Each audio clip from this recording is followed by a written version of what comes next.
गोरोन्थिया आंनिनोमोन। नोंखौ गावनि खालामनो थाखायनो आं आंनि आंगो लोगोफोरखौबो खोमाना लादोंमोन। गोरोन्थिया आंनिनोमोन।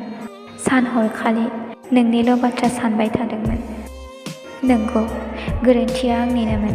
नोंखौ गिबि नुनायावनो मोजां मोनदोंमोन आरो जेबो साना हसिया आइ लाभ इउ बुंदोंमोन। थारैनो नों आंनि जिउआव मानो फैनायमोन आंखौ सोगाबनो? दा जेरै नोंनि आंनि अनगा थांना थानो सोलोंदों, आंबो हागोन नोंनि अनगा थांना थानो। जानांगौ एसे सम लागोन, नाथाय थेवबो हागोन आं। नांला नोंनि नंखाय अननाय, नों बादि मोजां मोननाय, जाय रादाय होनानै रादायनि ओंथिखौनो बुजिया।